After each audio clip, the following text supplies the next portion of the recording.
can be the focal neurological deficits that your patient can present with in patients with TIA? So any transient episode of neurological dysfunction. Now, where all can you have this dysfunction? It can be there in the brain, spinal cord, or retina.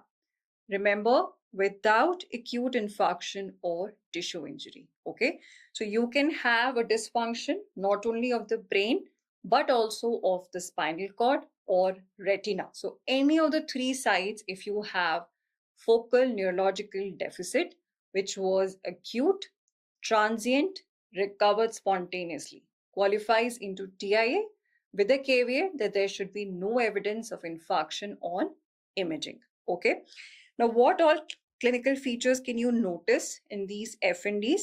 You usually notice hemiparesis, like our patient had. You can also have visual disturbances as simple as blurring or some visual field defects that came and went by. You can have facial deviation, slurring of speech. So all of these would indicate TIAs of the anterior circulation. However, you can also have dizziness, vomiting, ataxias, which will indicate TIAs of the posterior circulation. Okay. Rarely, you can also have transient aphasias, hemisensory loss, or paresthesia. So it is almost anything and everything in the neurological axis you can have confining to brain, spinal cord, or retina.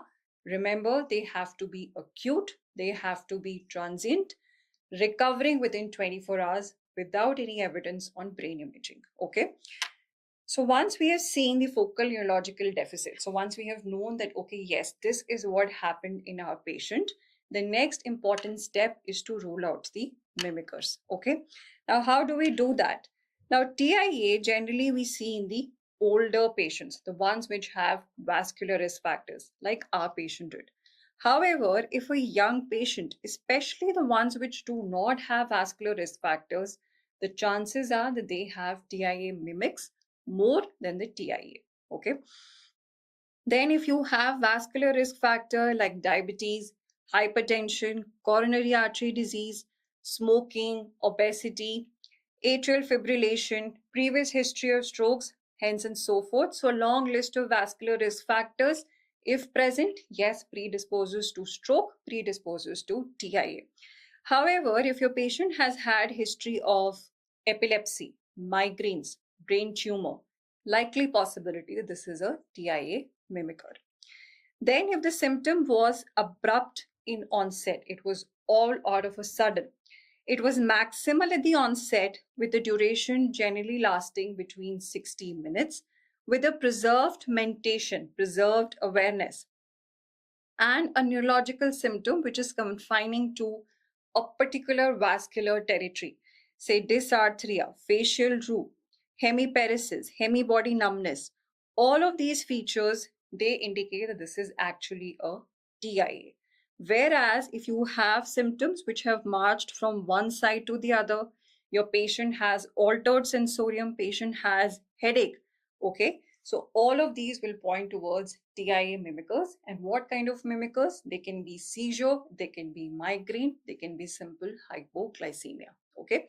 So although not very hard and fast, simple clues that you can get how to differentiate between TIA from TIA mimics. If the patient is elderly with a vascular risk factors coming to you with symptoms which were abrupt, confined to a vascular territory, duration lasting between 60 minutes, and with preserved mentation, think more of TIAs.